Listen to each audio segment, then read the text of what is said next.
제가 능력이 없거나 인물이 못나서 아직 결혼을 못한 건 아닙니다. 다만 어느 누구에게도 털어놓지 못한 사정이 있습니다. 그 속 깊은 이야기를 지금부터 해보겠습니다. 제 위로 누나들이 3명이나 있습니다. 큰 누나와는 무려 20살 이상의 나이 차이가 날 정도로 부모님이 늦게 저를 얻었습니다. 아들을 바라는 집안에 뒤늦게라도 제가 생겨서 엄마는 평생 한을 푸셨다는 말씀을 종종 하십니다. 그러게 말이야. 내가 무슨 복이 많아 뒤늦게 이런 똑뚜꺼비 같은 아들을 얻었는지 몰라. 삼신할미가 날 잊은 줄 알았는데 잊지 않고 널 보내준 것이 얼마나 고마운지 모르겠다. 눈에 볼 수도 없는 삼신할미까지 들먹이며 엄마는 저를 얻은 기쁨을 그리 표현하시지요. 그래서였는지 저는 자랄 동안 부족함 없이 부모님의 사랑, 누나들의 사랑을 듬뿍 받고 자랐습니다. 특히나 큰 누나는 저를 아들처럼 무척이나 많이 챙겨주는 것이 느껴졌죠. 어딜 봐도 예쁜 우리 승기. 이 다음에 우리 승기는 뭐가 되고 싶어? 사람은 항상 꿈이 있어야지 빛나는 법이야. 누나가 하고 싶고 살고 싶었던 꿈이 있었는데 결국은 못 이루게 되었지만 너는 꼭 이루었으면 좋겠어. 라고 말을 하는데 그럴 때마다 다른 누나들은 혀를 끌끌 차며 알아듣지도 못하는 어린애에게 뭔 그렇게 철학적인 말을 뱉냐고 툭툭 뱉으며 놀렸지만 그때마다 누나의 눈빛은 어딘가 모르게 슬퍼 보였습니다. 그치만 저는 그런 큰 누나가 좋았어요.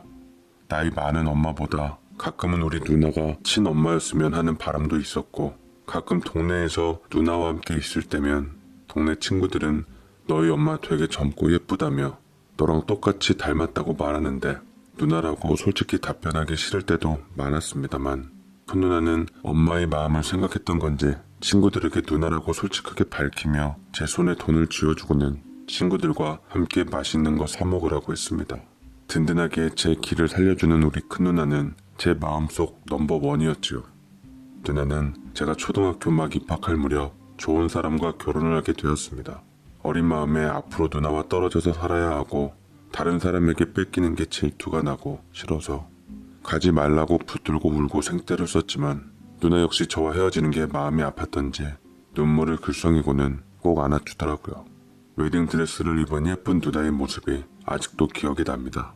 기분 탓인지 신부 대기실에 있으면서 절 바라보던 누나의 눈빛도 슬퍼 보였습니다. 우리 승기 엄마 아빠 말 잘 듣고 누나 시집 가도 지금과는 달라질 거 없으니까 씩씩하게 잘 커. 알았지? 항상 누나는 승기 곁에 있을 거고 누나가 우리 승기 많이 사랑하는 것만 기억해. 누나는 시집가서 얼마 안 가 어린 조카를 낳았고 조카 육아에 정신없던 큰 누나는 간간히 전화로 저와 통화했을 뿐 저를 보러 뜸하게 왔습니다. 아쉽고 마음이 허전했어요. 거기다 둘째, 셋째 누나도 그 무렵 결혼을 다 했지요. 집에서 연세 드신 엄마와 아빠 그리고 저만 있을 뿐이었는데 바글거리던 식구가 줄으니 허한 마음은 더했습니다. 그러던 어느 날 큰 누나가 아주 오랜만에 집에 조카랑 놀러 온 적이 있었습니다. 너무나 반가웠고 누나도 눈물을 글썽이며 부모님과 저를 맞았죠. 조카의 손에는 그 당시 유행하는 장난감이 쥐어져 있었습니다. 저는 어느 순간 그 장난감에만 시선이 뺏겼습니다. 저보다 훨씬 어린 아이가 가지고 노는 장난감인데도 왜 저는 그렇게 그 장난감이 갖고 싶었는 줄 모르겠어요. 누나가 겨우겨우 조카를 위해 어렵게 구해줬다고 해서 더 탐이 났나 봅니다. 이런 저를 바라보며 빙그레 웃던 큰 누나는 쇼핑백에서 부스럭대더니 조카가 손에 들고 있는 장난감과 똑같은 것을 저에게 건넸습니다. 자, 이거 가져. 어렸을 때 사주지 못해서 생각이 나더라. 어린아이가 가지고 노는 거라 좋아할지 모르겠지만 승기 것도 함께 샀어. 엄마 아버지 말 잘 들어. 그럼 네가 원하는 다른 것도 다 사줄게. 아이고 우리 승기 좋겠네. 네 큰 누나가 엄마 아버지보다 낫네. 우리 승기만 알아주는 건 큰 누나밖에 없어요. 장난감 때문에라도 누나 말 잘 들어야겠다. 이렇게 큰 누나는 제가 원하는 것을 알아서 척척해줬습니다. 큰 누나는 단호하고 분명한 구석도 있었지만 이런 다정한 면모는 누나에 대한 애정을 키웠어요. 그렇게 부모님과 누나의 사랑을 받으며 어화둥둥 자란 제가 무럭무럭 자라 대학에 들어가게 되었습니다. 그때쯤 아버지는 연세가 꽤 많으셨어요. 제가 훌쩍 성장하니 아버지는 고령에다 늘 일만 하셔서 몸이 평소에도 좋지 않았는데 어느 날 새벽에 밭으로 일 나간 아버지가 돌아오지 않았습니다. 엄마와 제가 밭으로 아버지를 찾으러 가니 아버지는 밭 한 귀퉁이에 쓰러져 계셨어요. 아버지를 발견했을 땐 이미 숨을 쉬고 있지 않았습니다. 돌아가실 때까지 손에서 일을 놓지 않고 그렇게 세상을 쓸쓸히 하직하셨습니다. 아버지의 장례식 날 저는 아버지를 떠나보낼 수 없었습니다. 마지막으로 관이 나가고 장지에 도착했을 때 그동안 꾹 참고 있던 눈물이 마구 흘러내리더라고요. 뒤늦게 얻은 아들이라며 당신 입에 들어갈 것마저 저한테 넣어주시고 힘든 농사일을 끝내시고 오셔서는 목마를 태워 동네 한 바퀴 도는 게 낙이라고 하시던 아버지가 너무 그리웠습니다. 아버지의 관이 땅속으로 들어가자 저는 들고 있던 영정사진을 내려놓고 아버지를 묻지 말라고 사람들에게 소리치며 오열했지요. 저의 그런 모습을 지켜보던 작은아버지는 울컥하시며 성을 내시더군요. 네 놈이 우리 형님 등골 다 빼먹고 밖에서 돌아가시게 하더니 이제는 형님 마지막 가는 길까지 방해하려고 해? 굴러온 돌 주제에 어디서 집안 망신시키려고 저리 썩 꺼져? 엄마도 아버지를 떠나보내시는 걸 힘들어하시며 물 한 모금 제대로 못 삼키고 계셨는데 작은아버지의 언짢음을 듣자 어디서 그런 힘이 나왔는지 주변이 떠나가라 소리 지르며 작은아버지를 혼냈습니다. 서방님, 아들이 아버지 떠나보내기 힘들어 작은 소동을 일으켰다고 어찌 그런 되먹지 않은 말을 하세요? 우리 이이가 서방님 지금 한 말을 들었다면 지금 당장 뛰쳐나와서 가만히 두지 않았을 거예요. 그런 소리 하거들랑 당장 돌아가세요. 다신 저희 가족 찾지 마시고요. 가녀린 엄마에게서 나온 사자후에 웅성거리던 주변은 조용해졌고 저의 울음소리만 장지를 뒤엎었습니다. 그렇게 저는 아낌없이 사랑을 주신 아버지를 떠나보냈습니다. 엄마는 저와 관련된 일이거나 이상한 말을 들으면 물불 가리지 않고 덤벼들었습니다.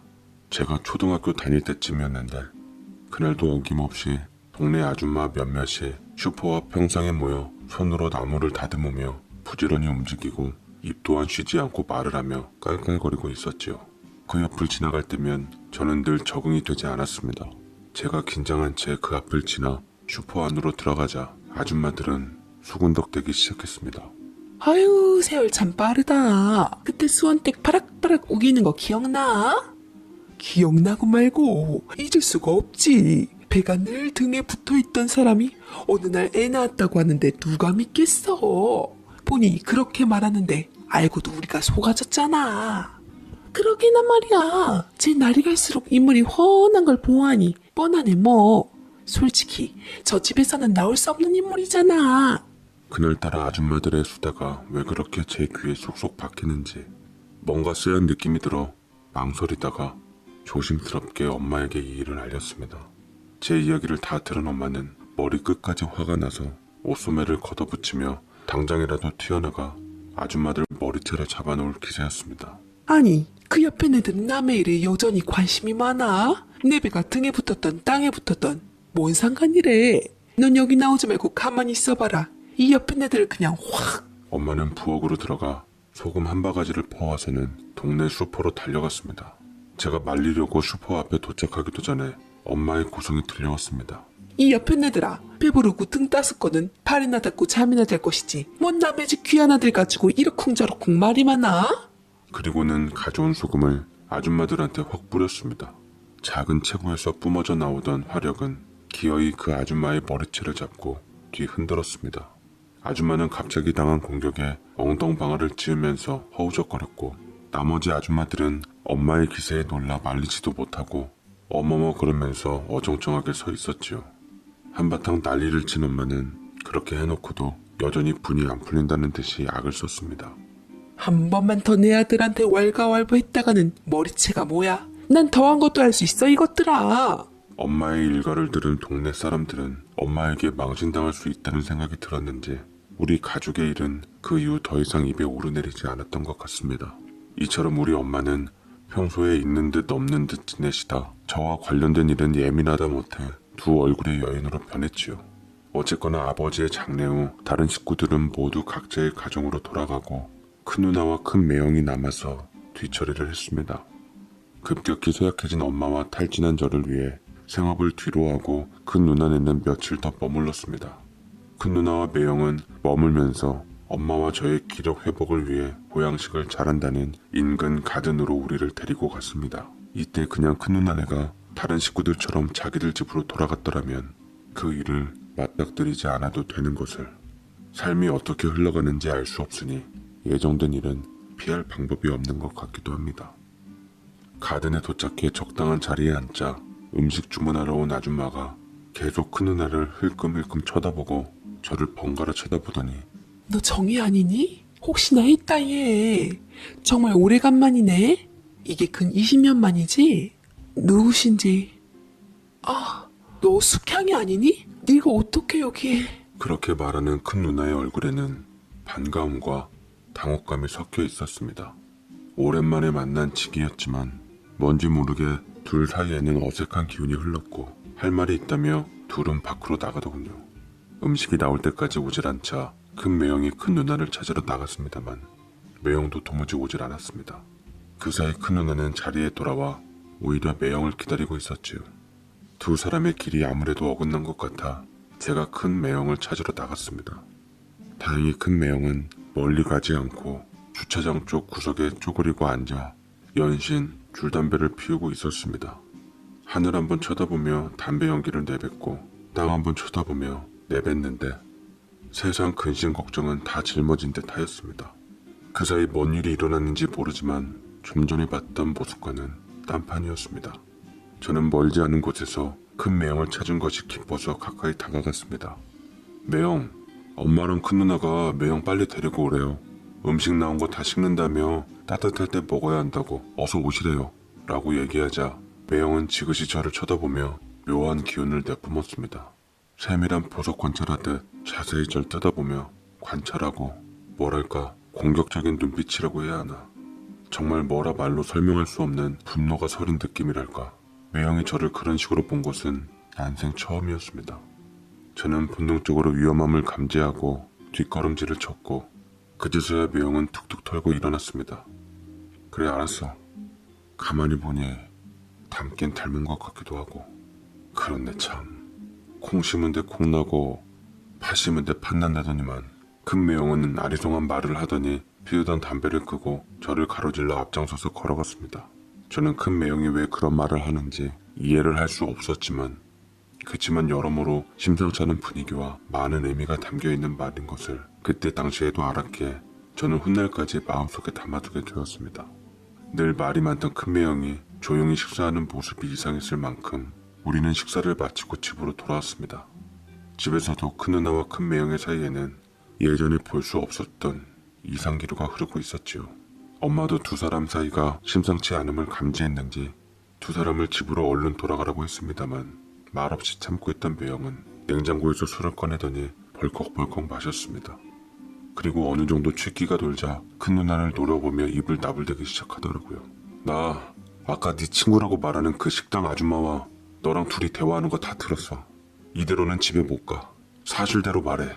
솔직히 말해야 앞으로도 나 당신하고 한 집에서 숨쉬고 살아갈 수 있어.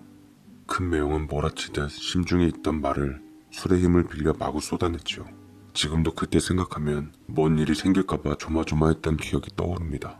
엄마는 매형이 술 주정하는 것을 처음 보았는지 많이 놀라는 듯 했으나 이내 평정을 찾고 매형에게로 다가가 진정시켰습니다. 우리 박서방 뭔 일이 있었는지 모르지만 한 번도 본 적 없던 모습을 다 보이고. 그래, 우리가 자리를 비켜줄 테니 두 사람 할 이야기 있으면 다 하고 속 풀고 올라가. 아니요, 장모님도 이 자리에 계세요. 처남도 이제 애가 아니니까 여기에 있고 다 같이 들어야 해요. 다들 알면서 저만 속고 산 거 아닌지. 빨리 말해.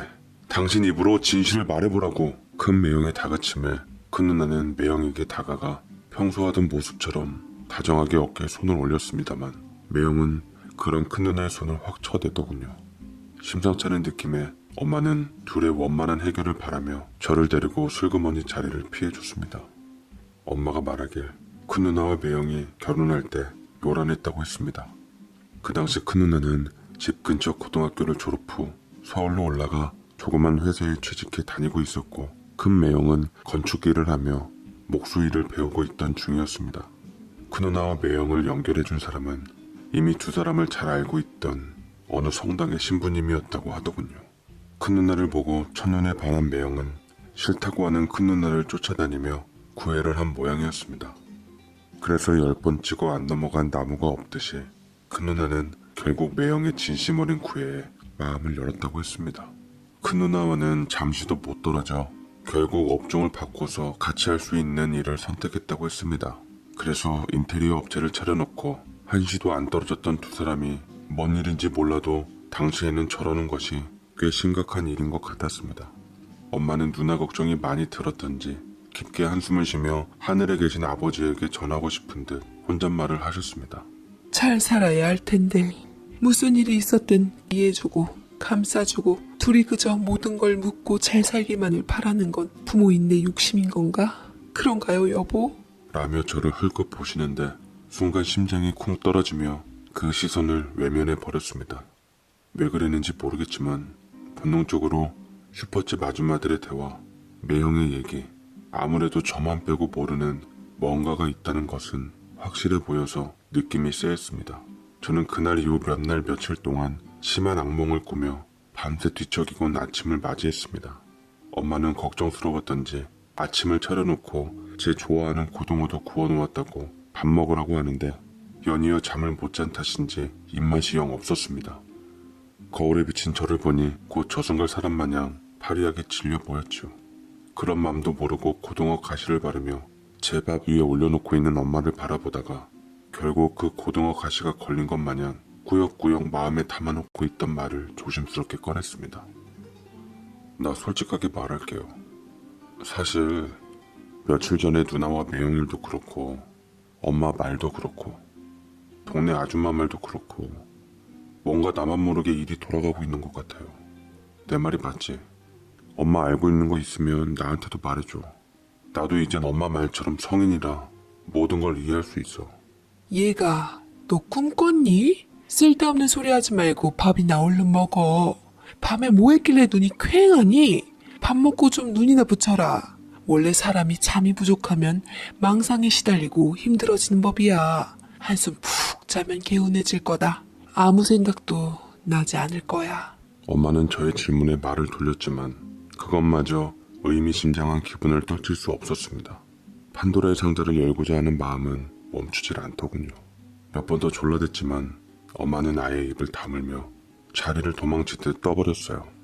상자를 열기로 한 마음이 커지니 안 되면 부술 기세로 도저히 억누를 수가 없어 갔던 그 가든에 가보기로 결심했습니다. 거기에 가면 모든 걸 알 수 있을 것 같은 확신이 들었어요. 직원들이 출근하는 걸 보고 그날 큰 누나의 친구라는 사람을 찾아보았지만 보이지 않았습니다. 다른 직원들에게 물어보니 직장을 그만뒀다고 했습니다.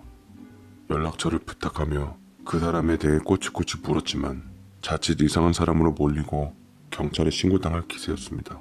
일단은 알아볼 기회가 날아갔으니 기회를 좀 더 보기로 했습니다. 그동안 아버지 일 때문에 빠졌던 학교 수업을 따라가려면 일정이 빠듯했습니다. 그래서 다시 기숙사로 돌아갔죠.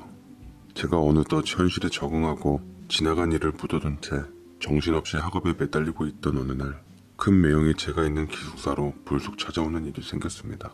간만에 보니 지난 일들이 떠오르고 당황스럽더라고요. 매형 또한 작정하고 찾아온 듯 했습니다. 어디서 미리 술을 마시고 왔는지 술 냄새가 솔솔 풍겼습니다. 어색한 침묵이 흐르다 갑자기 다 큰 남자 어른이 말을 맺지 못하고 계속 흐느꼈습니다. 큰 매형이 하는 말의 결론을 듣기까지 한참 시간이 걸렸는데 큰 매형의 말은 애써 겨우 맘 잡은 저를 혼란에 빠뜨렸습니다. 제 20살 인생이 하루아침에 사라질 만큼요. 내게는 호용호제로 지낼 만큼 2살 많은 친한 형이 있었어. 내가 철없을적 사고치고 다닐 때 교화 차원에서 찾아간 성당에서 그 형을 처음 만났어.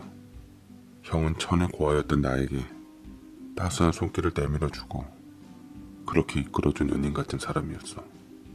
그 형으로 인해 난 방황하지 않고 안정된 직업을 구해서 기술을 배울 수 있었고 그가 아니었으면 내 인생이 어떻게 됐을지 모를 정도로 그 사람은 내 인생의 구원자였어.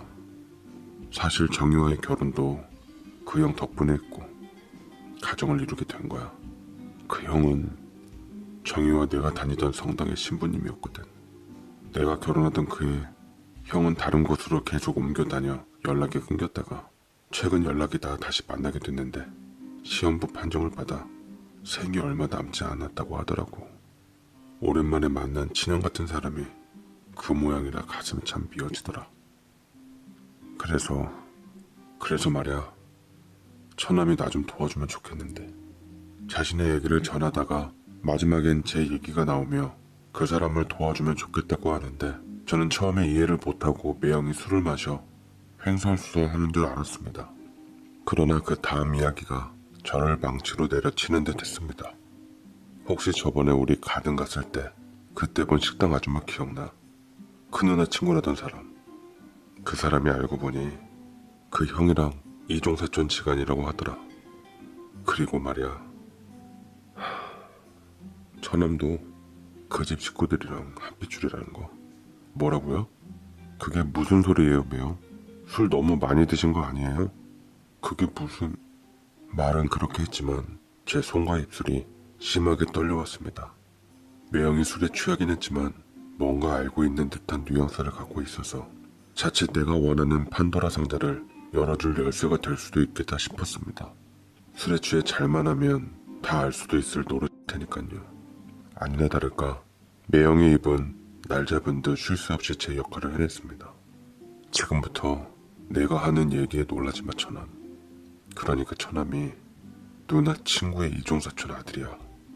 한마디로 내 구원자이자 은인이자 친형 같은 그 형이 처남의 친아버지라고. 그래서 내가 발등에 불 떨어져서 처남을 찾으러 온 거야. 그 형 이제 정말 얼마 안 남았어. 그러니까 제발 처남도 나중에 후회하기 전에 형이 생을 마감하기 전 한 번만 만나주면 안 될까? 부탁이야. 드디어 터질 게 터졌지요. 내가 이제까지 알고 있었던 것처럼 우리 엄마, 아버지 소중하고 귀한 뇌뚱이 아들이기만을 간절히 바랄것만.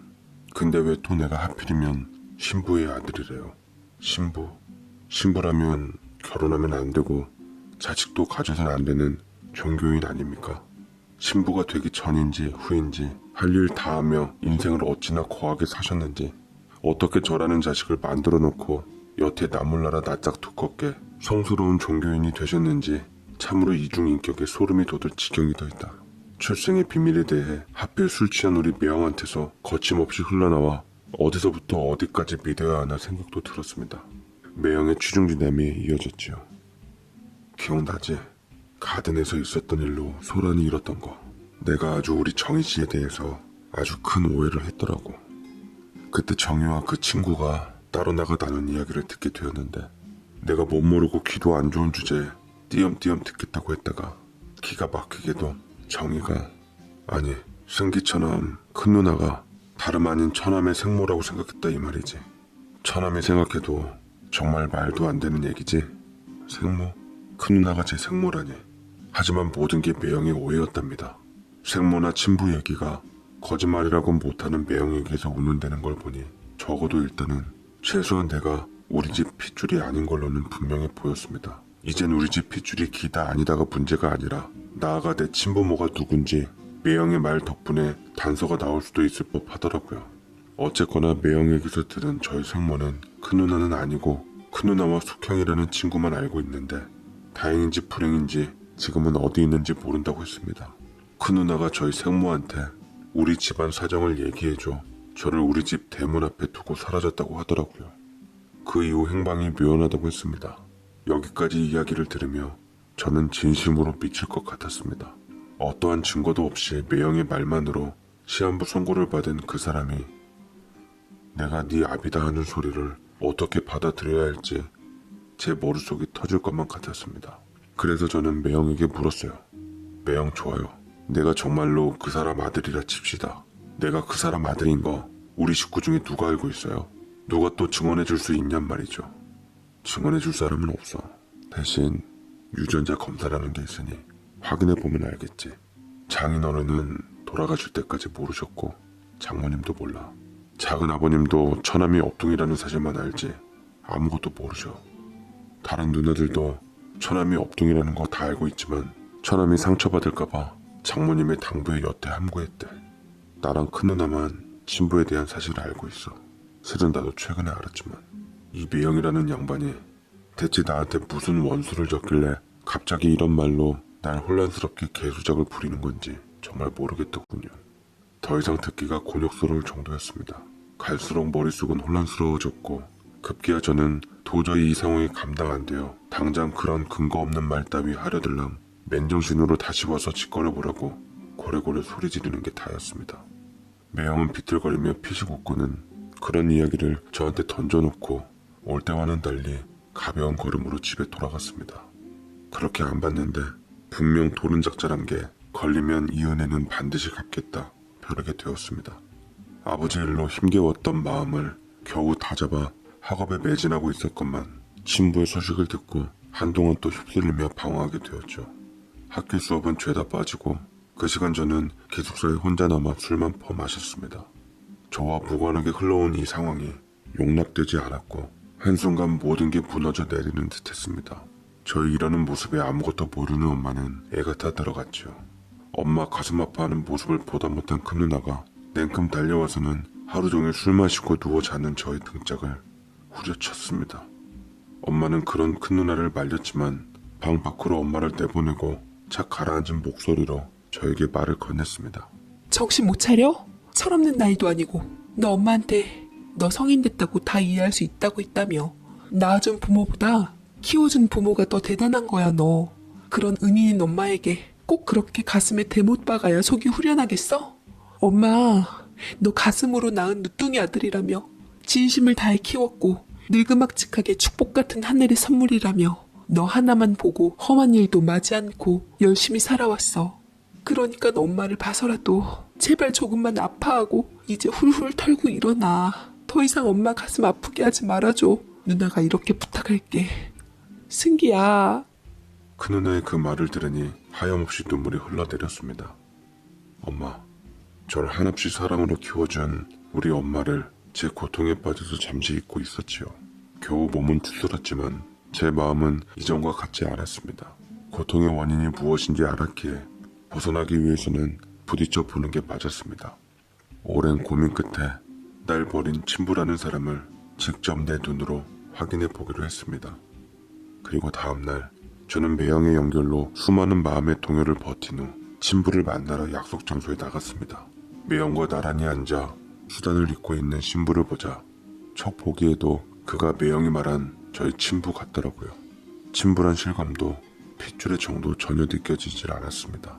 돌아가신 제게 한없이 인자한 아버지가 떠오르며 그는 제게 철저히 타인일 뿐이었습니다.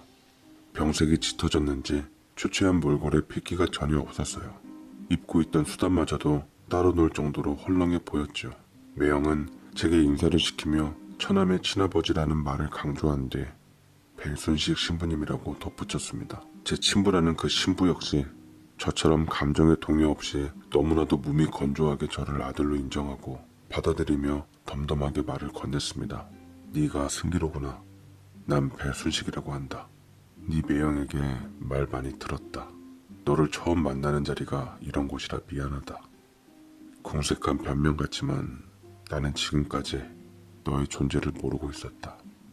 얼마 전 내 사촌한테서 얘기를 듣고 마지막이라 생각해 너에게 사죄하고 싶어 연락한 거니까 부담 갖지 않았으면 한다. 말은 그러했지만 참으로 딱딱한 어투였습니다. 영화에서나 다큐멘터리에서 보았던 뜨거운 눈물 어린 부모 자식 상봉은 현실에서 찾아볼 수 없었고 뭐 그런 상봉은 그나저나 바라지도 않았고 생각지도 않았습니다. 근데 배순식이라 참으로 낯익은 이름이더군요. 어릴 적 흘려들었던 기억이 불현듯 떠올랐습니다. 중학교 다닐 때 그날도 엄마가 학교에 안 오고 큰 누나가 엄마 내신 참석한 날이었습니다. 많은 학부모들 가운데 큰 누나의 얼굴을 알아보고 다가오는 사람이 있었는데 바로 누나의 동창이었습니다. 저와 누나가 같이 있으니 닮아 보였던지 동창은 입방정을 눈치 없이 떨었습니다. 어머 정이야, 이게 몇 년 만이야? 네 아들이니? 정말 잘생겼다 얘. 그런데 아들 얼굴이 낯설지가 않네. 얘가 무슨 말을. 내 아들이 아니라 우리 집 막내야. 내 동생이라고. 어머 미안, 내가 실수했네. 그런데 네 아들, 아니 네 동생 웃을 때 모습이 언뜻 순식 오빠 닮았어. 오해하지 말고 내가 그 오빠 엄청 좋아했잖아. 내 첫사랑이라서 아직도 못 잊고 있나 봐. 미안. 너도 그렇지? 그만하라고 했지. 그 입 좀 다물라고. 내가 너 평생 입 조심하게 만들어줘? 늘 침착하던 큰 누나는 감정이 격해져 친구에게 덤빌 기세였고 친구는 머뭇거리고 더 이상 말하지 않았습니다. 그렇게 멀어져가는 친구의 뒷모습을 큰 누나는 한참을 서서 지켜봤습니다. 큰 누나가 그렇게 이성을 잃었던 적은 없었기에 별난 사건이라 생각이 들어 저는 흥미진진하게 엄마에게 얘기를 했고 엄마는 그 사람 생각이 났던지 끄덕였죠. 배순식, 순식이 잘 알지. 걔만큼 우리 동네에서 그렇게 인물 잘난 애가 없었어. 연예인이 따로 없었다니까. 동네에서 나중에 쟤 엄청난 인기 연예인 돼서 우리 동네 찾아오면 동네 집값 오르겠다며 옆편 애들이 농담 삼아 입방정을 떨 정도였지. 부모님 따라 서울로 이사가고 난 후 신부가 되었다는 소리를 들었는데 난 걔가 배우할 줄 알았지 신부 될 거라곤 상상도 못했다. 아주 깜짝 놀랐어. 엄마가 알고 있는 순식이라는 인물은 잘생긴 애가 인물아깝게 배우가 아닌 신부가 되어서 놀랐다는 얘기였습니다. 그때는 별 의미 없이 지나가는 말로 엄마와 함께 참 특이한 사람도 있다 싶었는데 그런데 벌러 듣고 흘러넘겼던 그 사람이 나의 친부라며 제 앞에 떡하니 앉아 있었습니다. 전 너무 기막히고 화가 나서 왜 이런 일이 저한테 일어났는지 따졌습니다. 두 분 중에 누가 절 버렸어요? 어머니? 아버지? 두 분이 합심해서 절 지금의 우리 집 앞에 버릴 수 없둥이를 만든 건가요? 참 두 분 다 알만하네요. 자식을 버린 천륜을 저버린 사람들인 주제에 무슨 낯짝으로 지금 자식 앞에 나타나셨나요? 종교인으로서 가슴에 찔려서요? 아니면 가실 때 되니까 마음이라도 편하게 가시려고 죄 훌훌 털고 가는 게 맞다 생각해서 저한테 그런 큰 짐을 지워준 거예요? 뭐든 간에 참 이기적이고 못되셨네요. 제 친모를 만나시면 전해주세요. 두 분이 저를 외면했지만 다행히 저는 축복받은 가정에서 잘 성장했다고요. 지금도 앞으로도 날 이렇게 내팽개진 그쪽 양반들은 제 관심 바뀌고 더 이상 볼 일도 없을 겁니다. 친부는 죽음에 임박해 자기 죄책감의 무게를 드러내고자 저를 만나는 것이 뻔했습니다. 참으로 이기적인 인간들 같으니라고. 담담히 제 말을 듣고 오롯이 자신의 무게로 감당하는 그는 도리어 제발 저랬던지 생모에 대해 먼저 선수치곤 덧붙였습니다. 그래, 지금처럼 부모에 대해 궁금해하지도 말고 알려고도 하지 말거라. 특히 네 친엄마에 대해서는 더더욱 모르고 지나가게 될 일을 굳이 알게 되면 더 곤란한 경우가 많더라. 세상 살다 보니 때론 모르는 게 약일 수도 있어. 진실이 꼭 득이 되는 건 아니란 거다. 네 친엄마도 이미 가정을 이루고 잘 살고 있는 만큼 너의 존재가 불편해질 수 있으니 말이다. 그리고 난 떠나기 전 널 볼 수 있어서 참 반갑고 좋았다. 그분 곁에 가기 전에 널 만날 수 있어서 고맙고 반갑고 기쁘구나. 그리고 미안하다. 친부는 행여 제가 친모에 대해 관심을 가질까 싶어서 미리 언지를 두며 손을 긋고는 앞으로 신의 가호와 축복이 깃들길 바란다며 덕담과 동시에 비틀거리며 그 자리를 떴습니다. 그것이 친부와의 처음이자 마지막이었어요. 그날 이후 친부의 연락은 더 이상 없었습니다.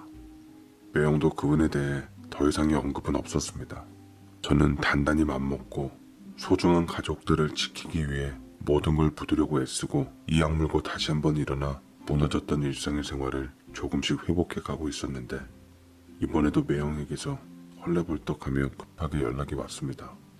처남, 신부님 사경을 헤매고 있는데 마지막 가는 모습은 보고 갔으면 좋겠어서 연락했어. 그래도 처남을 세상에 있게 한 분인데 이렇게 된 거 그분을 용서하고 마지막 곁을 지켜드려. 그게 맞아 처남. 제 인생의 끝까지 빌런으로서 발목 잡은 매형은 내 친부가 곧 세상 하직할 마지막이 될 것 같으니 저보고 다녀오라고 독촉했고 저는 더 이상 휘둘리기 싫어 안 간다고 더 이상 관계없는 날 끌어들이지 말라며 뱉었지만 말과는 다르게 다음날 저는 친부의 처음이자 마지막 죽어가던 모습이 머릿속에서 떠나지 않아 끝내 친부가 입원해 있는 병원으로 찾아갔습니다. 혹시나 제가 누군지 주변에 알려지게 되면 겉으로나마 참 종교인으로서 신부로서 평생을 살았던 친부가 여태껏 쌓아온 명성에 누가 될 것 같아 병원 입구에서 정말 많이 망설였습니다. 그런데 생각지도 못하게 저 멀리서 익숙한 느낌의 사람이 꽃을 하나를 안고 들어오는 게 보였습니다. 가만히 보니 우리 큰 누나가 아니겠어요. 늘 곁에 함께하는 매형도 없이 어디 병문안을 온 것처럼 보였습니다. 평소에는 볼 수 없었던 화려한 옷차림과 진한 화장을 해서 순간 못 알아볼 뻔했습니다. 흠칫하며 급히 몸을 숨기고 한 번도 본 적 없는 큰 누나의 생경한 모습을 지켜보다 저도 모르게 큰 누나의 뒤를 밟고 있었습니다. 큰 누나는 제가 뒤따르는 것도 모른 채 방문할 병실을 찾아갔습니다. 큰 누나가 방문한 병실은 놀랍게도 친부가 누워있는 병실이었습니다. 밖에서 제가 지켜보니 한두 번 해본 솜씨가 아닌 듯 익숙하게 친부를 간병하고 들고 온 꽃을 화병에 꽂고 분주하게 병실에서 움직였습니다. 할 일을 다 마친 큰 누나는 친부의 손을 잡더니 덤덤하게 말을 이어갔습니다. 그이한테 들으니 승기 찾아갔다며? 우리 아들 네 눈으로 똑똑히 잘 봤지? 당신보다 몇 배나 정직하고 책임감 있는 아이로 자랐어. 당신이 성직자의 길로 간다며 나와 뱃속에 있는 애를 냈...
졌을 때 이런 날이 오기를 손꼽아 얼마나 기다렸는지 몰라.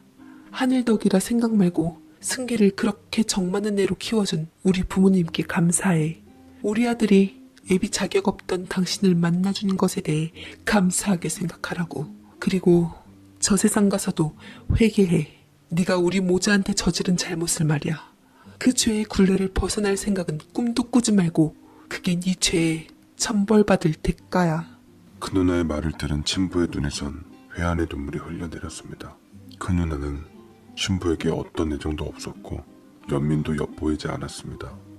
예전 친부가 생모에 대해 말한 것이 떠오르더군요. 친모에 대해선 모르는 게 약, 가정을 가지고 살고 있는 친모라는 그 말. 건너편 유리창에 비친 큰 누나와 친부의 언뜻 비치는 모습은 기분 탓인지 저하고 무척이나 닮아 보였습니다. 판도라의 상자는 부서져 산산조각이나 진실이란 날개가 훨훨 날아올랐죠. 모든 퍼즐 조각이 맞아 들어간 비밀이 벗겨진 사실 앞에 눈물이 정말 쉴 새 없이 떨어지더군요. 불이나게 뛰쳐나가 그 자리를 벗어난 저는 방향을 잃어버리고 사람들이 오가는 길 한복판에서 시간이 멈춰진 듯 계속 그 자리에 서 있었습니다. 얼마나 오래 서 있었을까? 맞은편 다가오는 행인에게 제 어깨가 부딪혔을 때 저는 비로소 현실로 돌아왔습니다. 큰 누나밖에 떠오르질 않았어요. 정신이 반쯤 나간다는 것이 이런 것 같았습니다. 연이은 정신 못 차리는 모습에 엄마가 참다 못하고 제 뺨을 두 손으로 치시고는 김승기 제 이름을 부르셨습니다. 그렇죠. 저는 배순기가 아니라 김승기였죠. 엄마 덕분에 잠시 정신이 들어온 저는 엄마를 물끄러미 쳐다봤습니다. 엎둥이를 갖다 놓은 존재가 바로 큰 누나란 지독한 진실. 제가 이 정도인데 연세 드신 분이 이 사실을 안다면 그 충격을 이겨내지 못할 것 같았습니다. 그리고 내 인생의 빌런 같은 우리 매형의 얼굴도 제 눈앞에 있는 듯 왔다 갔다 했습니다. 모든 게 매형으로부터 비롯되었으니 이번에는 내가 한번 매형이나 큰 누나를 생각해서라도 제대로 미친 척 빌런 짓을 할까 싶었지만 올라온 악을 겨우 삼키고는 이래서야 무슨 의미가 있겠나 싶어 관두기로 했습니다.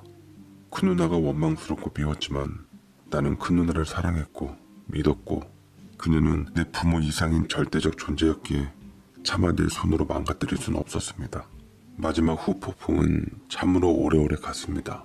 결국 저는 친부의 마지막을 보지 못한 게 아니라 안 봤습니다. 얼굴을 마주하면 왜 그랬냐고 먼 길을 가는 사람에게 따질 것 같았지요. 꾹꾹 봉인한 비밀이 튀어나올까봐 걱정되어 마지막을 지켜보지 못했습니다. 너덜너덜해진 상태로 저는 훌쩍 집을 떠나서 2달여간 아무도 없는 곳에 며칠 있다 돌아왔습니다.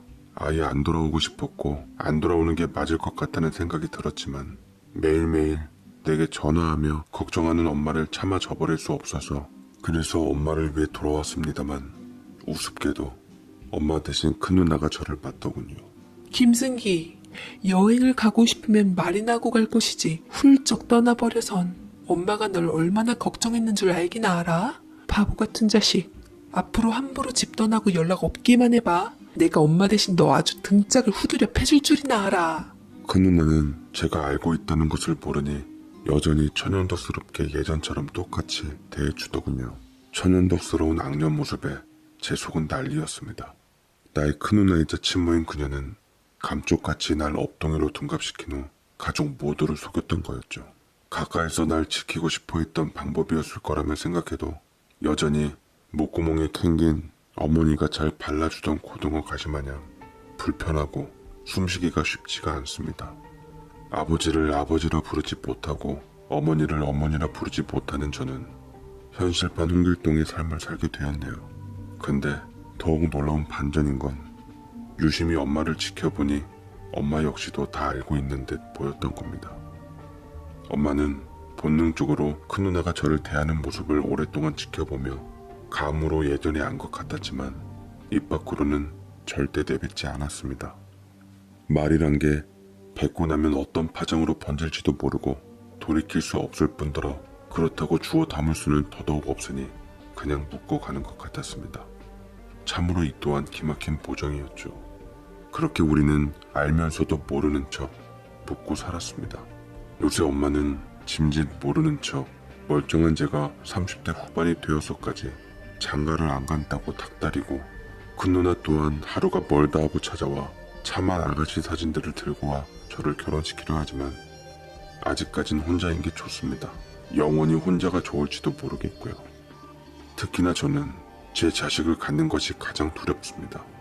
언제까지나 이 트라우마를 떠안고 살아야 할지 시간이 흘러도 여전히 마음이 무겁습니다. 지금